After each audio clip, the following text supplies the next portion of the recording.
خالد بن ولید اور ان کی جنگی حکمت عملی کے پچھلے حصے میں ہم آپ کو بتا چکے ہیں کہ کس طرح خالد بن ولید نے اس وقت کی سپر پاور ایرانی سلطنت کی دو بڑی فوجوں کو خون ریز جنگوں کے بعد شکست دی۔ آج کی اس ویڈیو میں ہم آپ کو بتائیں گے ذات السلاسل اور الابلہ کی جنگ کے بعد کس طرح خالد بن ولید نے جنگ ولجہ اور جنگ الیس میں ایرانی لشکروں کو تخت و تاراج کر دیا۔ الابلہ کی شکست کے بعد ایرانیوں کو سمجھ نہیں آ رہا تھا کہ اب کیا کیا جائے۔ ان کے 4 بڑے جرنیل جو شاہی خاندان سے تعلق رکھتے تھے قتل ہو گئے، جن کی وجہ سے فوج کے حوصلے بھی پست ہو چکے تھے۔ شہنشاہ ایران اردشیر کو جب شکست کی خبر ملی تو اس نے ایک چال چلی، وہ یہ کہ اس نے ان عرب قبائل کو اپنا ہم نوا اور معاون بنایا جو دجلہ اور فرات کے درمیانی علاقے میں عراقی حدود کے قریب آباد تھے۔ ان میں زیادہ تر قبائل عیسائیت اختیار کر چکے تھے۔ ان قبیلوں میں سب سے بڑا قبیلہ بنو بکر تھا۔ اردشیر نے اس قبیلے کے سرداروں کو اپنے دربار میں بلایا اور انہیں کہا کہ وہ اپنی ایک فوج ترتیب دے کر مسلمانوں کا مقابلہ کرنے کے لیے ولجہ کی جانب جائیں۔ یہ لوگ چونکہ بہت مدت سے ایرانی حکومت کی غلامی میں زندگی بسر کر رہے تھے، اس لیے شہنشاہ اردشیر کے حکم سے انکار نہ کر سکے اور فوج مرتب کر کے ولجہ کی طرف روانہ ہو گئے۔ ان کی روانگی کے بعد اردشیر کو یہ خیال آیا کہ ان عربوں کا میدان جنگ میں جانا ہماری بہت بڑی توہین ہے، کیونکہ اگر عیسائی عرب قبائل نے مسلمانوں پر فتح حاصل کر لی تو لوگ کہیں گے کہ مجوسی حکومت ناکام ہو گئی اور عیسائی کامیاب ہو گئے۔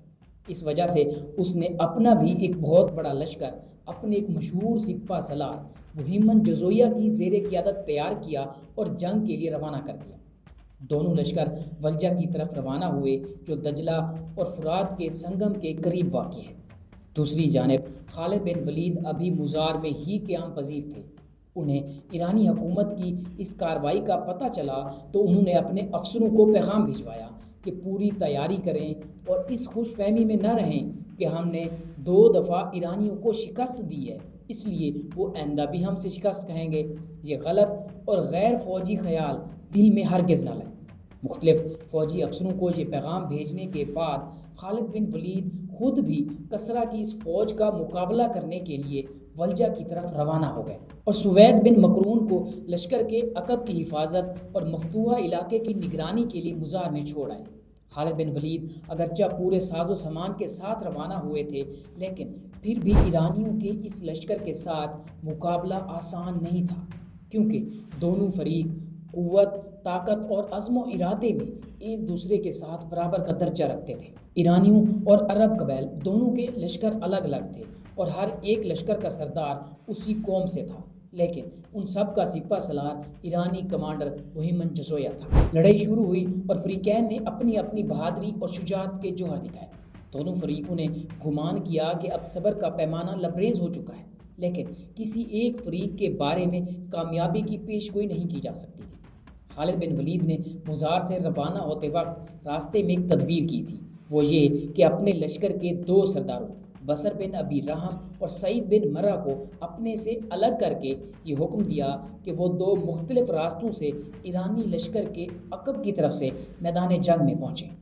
خالد بن ولید کی یہ تدبیر کارگر ثابت ہوئی۔ چنانچہ ٹھیک اس وقت جب میدان جنگ خوب گرم تھا اور فریقین میں گھمسان کا رن پڑا ہوا تھا اور خالد بن ولید دشمن پر دباؤ ڈالتے ہوئے آگے بڑھ رہے تھے، خالد بن ولید کے مقرر کردہ 2 سردار اپنا دستہ لے کر ایرانی لشکر کے عقب میں پہنچ گئے۔ مسلمانوں کی فوج کے تازہ دم دستوں نے دشمن کو اپنی تلواروں کی باڑ پر رکھ لیا۔ عقب سے وہ تازہ دم دستے دشمن کو قتل کر رہے تھے اور سامنے کے محاذ پر مسلمان فوج تلواریں چلا رہی تھی جو صبح سے دشمن کے ساتھ برسرے پیکار تھے۔ اب ایرانی فوج کے حوصلے ٹوٹ چکے تھے اور ایرانی بہت بری طرح شکست کھا کر بھاگ نکلے۔ ان کی ایک بہت بڑی تعداد قتل ہو گئی۔ ایرانی فوج کا ایک کمانڈر اندر زاغر جان بچا کر بھاگا، مگر پیاس کے مارے صحرا میں ایڑیاں رگڑ رگڑ کر مر گیا۔ فتح کے بعد یہاں بھی خالد بن ولید نے خلیفہ اول حضرت ابوبکر کی ہدایت کے مطابق کاشتکاروں سے برا سلوک نہ کیا، ان سے صرف جزیے کا مطالبہ کیا جسے انہوں نے قبول کر لیا اور جزیہ عطا کر کے اپنے اپنے علاقوں میں واپس چلے گئے۔ اس مارکے میں قبیلہ بنو بکر کے کئی عربی النسل افسر بھی مارے گئے۔ اس واقعے نے عیسائی عربوں کو سیخ پا کر دیا۔ انہوں نے طیش میں آ کر خود بھی جنگ کی تیاریاں شروع کر دی اور دربار ایران سے بھی مدد کے لیے درخواست کر دی۔ اس تیسری شکست نے ایرانیوں کو بدحواس تو کر دیا، لیکن سب سے زیادہ اثر عراق کے عرب قبائل پر پڑا، اس لیے کہ اس جنگ ولجہ میں قبیلہ بنو بکر کو اپنے ہم قوم اور اہل وطن کے مقابلے میں شکست فاش ہوئی تھی۔ ان عیسائی عربوں کی شکست کی وجہ سے دیگر عیسائی قبائل بھی مسلمانوں کے خلاف مشتعل ہو گئے اور ان کے دلوں میں مسلمانوں کے خلاف غیظ و غضب کی لہر دوڑ گئی۔ چنانچہ انہوں نے ایک مرتبہ پھر مسلمانوں کا مقابلہ کرنے کا فیصلہ کر لیا۔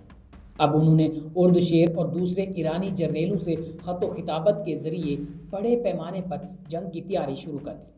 انہوں نے بنو اجلان کے ایک شخص ابو الاسود اجلی کو اپنا امیر لشکر مقرر کر لیا اور الیس کے مقام پر اپنی فوجیں جمع کرنا شروع کر دی۔ چونکہ انہوں نے شہ ایران سے بھی مدد کی درخواست کی تھی، لہٰذا اس نے اپنے سپہ سالار بہمن جزویہ کے نام فرمان جاری کیا کہ زیادہ سے زیادہ فوج کے ساتھ وہ مسلمانوں کے مقابلے میں عیسائیوں کی مدد کریں۔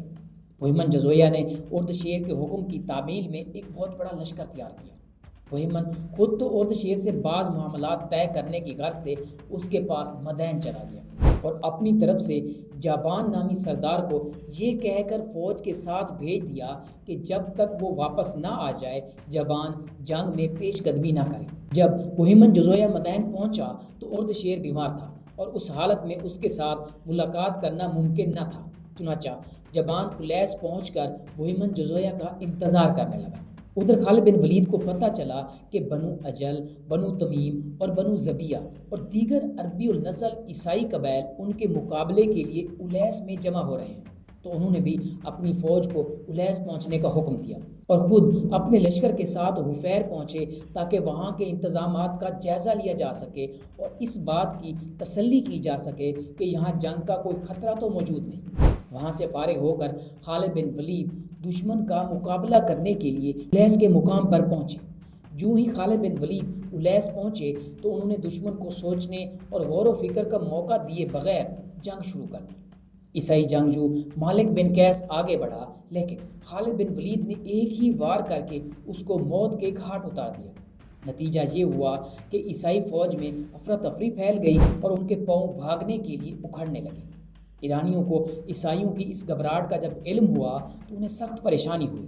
جابان ایرانی فوج کا ایک دستہ لے کر میدان جنگ میں آیا اور ایرانی فوج کو جوش دلاتے ہوئے مسلمانوں کے ساتھ لڑنے کی تلقین کرتا رہا، لیکن اکھڑے ہوئے پاؤں روکنے سے مشکل ہی رکتے ہیں۔ اب جابان نے چند آدمیوں کو یہ اعلان کرنے پر مقرر کر دیا کہ سپہ سالار بہمن جزویہ بہت بڑی فوج کے ساتھ تم لوگوں کی مدد کے لیے پہنچنے والا ہے، لہٰذا اس کے آنے تک تم لوگ استقلال اور ثابت قدمی کے ساتھ مسلمانوں کا مقابلہ کرو۔ اس اعلان سے عیسائیوں کو کچھ سکون اور اطمینان ملا اور وہ سنبھل گئے، پھر بہادری کے ساتھ لڑنے لگے۔ لیکن اب عیسائیوں کی بہادری کا تمام دار و مدار بہمن جزویہ کے آنے پر تھا، جس کے آنے کا ابھی تک کچھ پتہ نہیں چل رہا تھا۔ خود جابان بھی پریشان تھا کہ بہمن ابھی تک پہنچا کیوں نہیں۔ دوسری طرف خالد بن ولید نے بھی مسلمانوں کو کہا کہ وہ بھرپور طریقے سے دشمن پر حملہ کر دیں۔ اس اعلان کے بعد مسلمانوں کا دباؤ لمحہ بہ لمحہ بڑھتا رہا اور جنگ کے حالات دشمن کے خلاف ہوتے رہے۔ آخرکار ان کی صفوں میں انتشار پیدا ہوا اور دشمن میدان چھوڑ کر بھاگنے کے لیے تیار ہو گیا۔ جب وہ بھاگنے لگے تو خالد بن ولید نے اعلان کیا کہ بھاگنے والوں کا تعاقب کیا جائے اور ان کو زندہ گرفتار کرنے کی کوشش کی جائے۔ اسی دوران ایک دلچسپ واقعہ یہ ہوا کہ جنگ شروع ہونے سے تھوڑی دیر پہلے جابان کی ایرانی فوج کے لیے کھانا تیار کیا جا رہا تھا۔ ایرانی فوج ابھی کھانے کے لیے بیٹھی ہی تھی کہ مسلم لشکر سر پر آن کھڑا ہوا۔ خالد بن ولید نے موقع غنیمت جان کر بھرپور حملہ کر دیا۔ مسلمانوں کے اس حملے کی تاب نہ لا کر وہ بھاگ کھڑے ہوئے اور ان کا پکا پکایا کھانا مسلمانوں کے ہاتھ آ گیا۔ مسلمانوں نے جب کھانے پر قبضہ کیا تو ان کو میدے کی سفید روٹیاں بھی ملی، جن کو الرقاق البیض کہا جاتا تھا۔ مسلمان عربوں نے اس قسم کی روٹیاں اس سے قبل نہیں دیکھی تھیں۔ مسلم سپاہی ایک دوسرے سے پوچھنے لگے کہ سفید کپڑے کی مانند یہ کیا چیز ہے؟ جب مسلمان فوجیوں کا اس کھانے پر قبضہ ہوا تو خالد بن ولید نے مسلمان فوجیوں سے کہا کہ اللہ نے یہ کھانا تمہارے لیے تیار کرایا تھا، تم اسے اطمینان سے کھاؤ۔ مسلمانوں نے جب دسترخوان پر کھانا شروع کیا تو وہ نہایت ہی عجیب اور لذیذ کھانا تھا۔ سادہ زندگی گزارنے والے عربوں نے زندگی میں اس قسم کا کھانا کبھی نہیں کھایا تھا۔ جیسا کہ پہلے آپ کو بتایا گیا کہ خالد بن ولید نے اعلان کیا تھا کہ دشمن کو زندہ گرفتار کیا جائے۔ چنانچہ زندہ گرفتار کیا گیا اور گرفتار کیے گئے ایرانی سپاہیوں کو دریا کے کنارے کھڑا کر کے قتل کر دیا گیا۔ اس مارکے میں طبری، ابن اسیر، ابن کثیر اور دوسرے مورخین کے بیان کے مطابق 70,000 عیسائی اور ایرانی سپاہیوں کو قتل کر کے ان کی لاشیں دریا میں پھینک دی گئیں اور دریا کا پانی سرخ ہو گیا۔ الیس کی فتح کے بعد خالد بن ولید نے ایک اور شہر امغیشیہ کا رخ کیا جو الیس کے قریب اور دریائے فرات کے کنارے پر واقع تھا۔ یہاں کے لوگ کافی دولت مند تھے۔ اس دور کے مطابق ہر لحاظ سے یہ ایک نہایت ہی ترقی یافتہ شہر تھا اور ہیرا کا مقابلہ کرتا تھا، یہاں تک کہ ان لوگوں نے الیس کی جنگ میں عیسائیوں اور ایرانیوں کی مالی مدد بھی کی تھی۔ جب خالد بن ولید امغیشیہ پہنچے تو وہاں کے باشندے خالد بن ولید کی آمد کی خبر سن کر بھاگ گئے اور یوں بغیر لڑائی کے یہ شہر بھی فتح ہو گیا۔ یہ شہر چونکہ مالدار لوگوں کا شہر تھا، اس وجہ سے یہاں مسلمانوں کو اس قدر مال غنیمت حاصل ہوا جو جنگ ذات السلاسل میں بھی حاصل نہیں ہوا تھا۔ اس کا اندازہ اس بات سے لگایا جا سکتا ہے کہ مال غنیمت میں ہر سوار کے حصے میں اس حصے کے علاوہ جو اسے الیس میں ملا تھا 1500 درہم مزید آئے۔ مال غنیمت کی تقسیم کے بعد 5واں حصہ یعنی خمس خالد بن ولید نے بارگاہ خلافت میں مدینہ بھجوا دیا، اور اس جنگ میں جو لوگ گرفتار ہوئے ان میں سے کچھ لوگوں کو خلیفہ وقت حضرت ابوبکر کی خدمت میں مدینہ بھیج دیا گیا۔ جو شخص مال غنیمت اور قیدیوں کو لے کر گیا اس کا تعلق بنو اجلان سے تھا اور اس کا نام جندل تھا۔ خلیفہ وقت حضرت ابوبکر نے جب مسلمانوں کی فتوحات اور خالد بن ولید کے کارنامے اور ان کی جنگی مہارت کے واقعات سنے تو خوشی کی انتہا نہ رہی۔ طبری کی روایت کے مطابق آپ نے اس خوشی کی حالت میں تاریخی الفاظ کہے: اے قریش کے لوگوں، تمہارے شیر نے ایک دوسرے شیر پر حملہ کر دیا اور اس کے کچھار میں گھس کر اس کو مغلوب کر لیا۔ اب عورتیں خالد بن ولید جیسا بہادر پیدا کرنے سے عاجز ہیں۔ جیسا کہ ہم پہلے بتا چکے ہیں، شہنشاہ ارد شیر ان دنوں سخت بیمار تھا، اپنی فوج کی پے در پے شکستوں کی تاب نہ لا سکا اور چند ہی روز بعد مر گیا۔ شاہ ایران کی موت سے اہل ایران بیک وقت 2 المیوں کا شکار ہو گئے، ایک المیہ اپنے بادشاہ کی موت کا اور دوسرا صحرائے شام، دجلہ اور فرات کے درمیانی علاقے میں مسلمانوں کے پیش قدمی اور ایرانیوں کی شکست کا۔ اب حالت یہ ہو گئی تھی کہ ایرانی حکومت کے لیے مسلمانوں کا مقابلہ کرنا نہایت ہی مشکل ہو گیا تھا۔ ان کی سمجھ میں نہیں آ رہا تھا کہ اب کیا کیا جائے، چونکہ مسلمان ہر میدان میں ایرانیوں کو شکست دے رہے تھے۔ اب چونکہ عیسائی مسلمانوں کے مقابلے میں ایک کے بعد 3 شکستیں کھا چکے تھے، لہٰذا قبل اس کے کہ عیسائی پھر مسلمانوں کے خلاف میدان میں اتریں اور مسلمانوں کو کوئی نقصان پہنچائیں، خالد بن ولید نے ہیرا پر قبضہ کرنے کا منصوبہ بنا لیا۔ چونکہ ہیرا پر قبضہ ہونے کی صورت میں دریائے فرات کے مغربی جانب جزیرہ نما عرب کی حدود تک تمام علاقوں پر مسلمانوں کے قدم اچھی طرح جم جائیں گے اور پھر اس طرف سے حملے کا کوئی خطرہ نہیں رہے گا۔ چنانچہ امغیشیہ کی مہم سے فارغ ہو کر خالد بن ولید نے ہیرا پر حملہ کرنے کا منصوبہ بنایا۔ ہیرا کا گورنر اس وقت عزازبہ نامی ایک ایرانی تھا۔ اس کا اندازہ تھا اور یہ اندازہ بالکل صحیح ثابت ہوا کہ خالد بن ولید اپنی فوج کے ساتھ کشتیوں میں سوار ہو کر ہیرا پہنچیں گے۔ چنانچہ وہ اپنا لشکر لے کر آگے بڑھا اور ساتھ ہی اپنے بیٹے کو حکم دیا کہ دریائے فرات کا پانی روک دیا جائے تاکہ خالد بن ولید کے لشکر کی کشتیاں آگے نہ بڑھ پائیں اور دریا میں پھنس جائیں۔ خالد بن ولید واقعی ہی امغیشیہ سے کشتیوں میں سوار ہوئے اور شمال کی جانب ہیرا کو چل پڑے۔ ابھی تھوڑا ہی فاصلہ طے ہوا تھا کہ دریائے فرات کا پانی رک گیا اور کشتیاں زمین سے لگ گئیں۔ انہیں بتایا گیا کہ ایران کے حکمرانوں نے دریا پر بند باندھ کر اس کا پانی روک لیا اور دریا کا پانی ان نہروں میں چھوڑ دیا جو اس کے مختلف مقامات سے نکل رہی ہیں۔ خالد بن ولید کشتیوں سے اترے اور خود فوج کا ایک دستہ لے کر دریا کے دہانے پر پہنچے۔ دیکھا کہ وہاں عزازبہ کا بیٹا فوج کا ایک دستہ لے کر کھڑا تھا اور پانی کے رخ کو موڑنے کی نگرانی کر رہا تھا۔ خالد بن ولید نے اس پر حملہ کر کے اسے موت کے گھاٹ اتار دیا۔ اور اس کے ساتھیوں کو بھی قتل کر دیا، اور پھر وہاں خود کھڑے ہو کر دریا کا بند کھلوایا اور پانی چلوایا۔ پانی دریا میں گیا تو کشتیاں چل پڑی اور لشکر کو لے کر خورنک کے مقام پر پہنچ گئیں، اور خورنک کے مشہور محل کے بالکل سامنے خیمے گاڑ دیے گئے۔ عزازبہ کے لیے یہ وقت بڑا نازک تھا، ایک طرف اردشیر کی موت اور دوسری طرف اس کے بیٹے اور ساتھیوں کا قتل۔ اب صرف بھاگنے کے سوا اس کے پاس اور کوئی چارہ نہ تھا۔ پہلے تو خالد بن ولید نے خورنک اور نجف پر قبضہ کیا، اس کے بعد انہوں نے ہیرا شہر کے باہر اپنا پڑاؤ ڈال لیا۔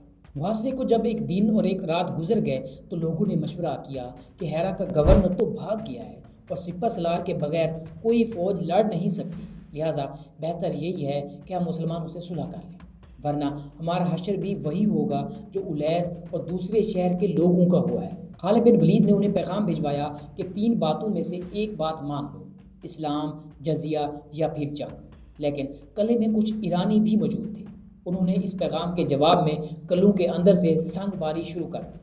اس کے جواب میں مسلمانوں نے تیروں کی بارش کر دی۔ اس سے شہر کے عیسائی باشندے سخت پریشان ہوئے، چنانچہ عیسائیوں کے راہبوں اور پادریوں نے ایرانی سرداروں سے جو قلعے میں محصور تھے کہا کہ خدا کے لیے سنگ باری بند کر دو، ورنہ خون ریزی کے ذمہ دار تم لوگ ہوگے، لہٰذا سنگ باری بند ہو گئی۔ اب ان راہبوں نے خالد بن ولید کو پیغام بھجوایا کہ ہم صلح کے بارے میں آپ سے گفتگو کرنا چاہتے ہیں۔ خالد بن ولید نے جواب میں پیغام بھجوایا کہ وہ آئیں اور بات کر لیں۔ تبری کے مطابق عمر بن المسیح اور ایاس بن قبیضہ معززین شہر کو لے کر خالد بن ولید کے پاس آئے اور بات چیت کی۔ ابن اسیر اور دوسرے مورخین نے لکھا کہ عمر بن مسیح جب گفتگو کے لیے آیا تو اس کے خادم کے ساتھ ایک تھیلی میں زہر تھا۔ خالد بن ولید نے پوچھا یہ کیا ہے؟ اس نے جواب دیا کہ یہ ہلاک کرنے والا زہر ہے، میں یہ اس لیے لایا تھا اگر میں تم لوگوں کے ایسے حالات نہ دیکھتا جو اب دیکھ رہا ہوں تو میں اپنی قوم کے واسطے کسی مکروہ بات کا واسطہ اور ذریعہ نہ بنتا بلکہ زہر کھا کر ہلاک ہو جاتا۔ خالد بن ولید نے زہر کو اپنی ہتھیلی پر رکھا اور کہا کوئی شخص وقت مقرر سے پہلے نہیں مرتا۔ عمر بن مسیح نے خالد بن ولید سے ایک سالانہ رقم معین کر کے صلح کر لی۔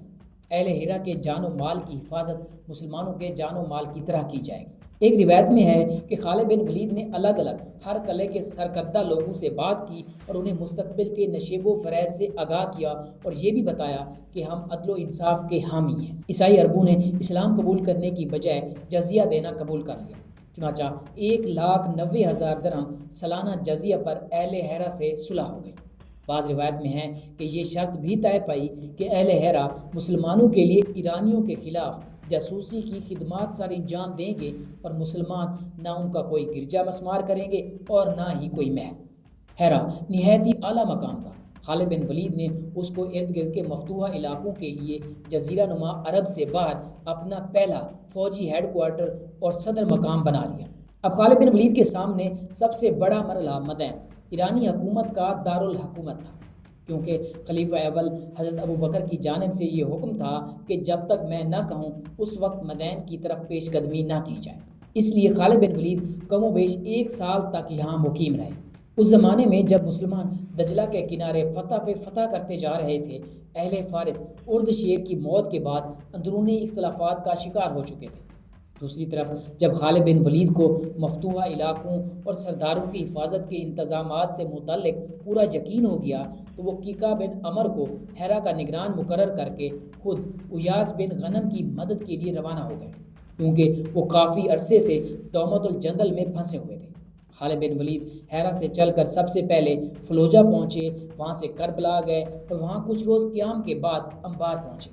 انبار بغداد کے مغرب میں دریا فرات کے کنارے پر واقع ہے۔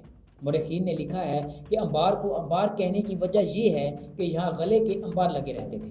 جب اہل انبار کو خالد بن ولید کی آمد کا پتہ چلا تو وہ شہر کے ارد گرد خندق کھود کر قلعہ بند ہو گئے۔ خالد بن ولید نے خندق کے کنارے کنارے قلعے کا ایک چکر لگایا اور جنگ شروع کر دی۔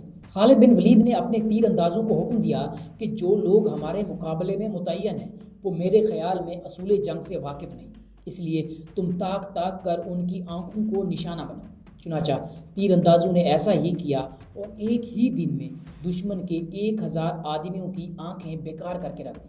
اس نسبت سے اس جنگ کا نام ذات العیون پڑ گیا۔ اہل انبار کا قید اور سپہ سالار شیرزاد اپنے زمانے کا نہایت ہی مدبر اور عقل مند آدمی تھا۔ اس نے صلح کی بات چیت شروع کی، لیکن شرائط ایسی رکھی جو خالد بن ولید کو کسی صورت قبول نہیں تھی، لہٰذا صلح کی کوشش ناکام ہو گئی۔ خالد بن ولید فوج کو لے کر ایک ایسے مقام پر آئے جہاں خندق بہت تنگ تھی۔ انہوں نے حکم دیا کہ لشکر کے مریض اور نکارہ اونٹ ذبح کر کے خندق میں ڈال دیے جائیں۔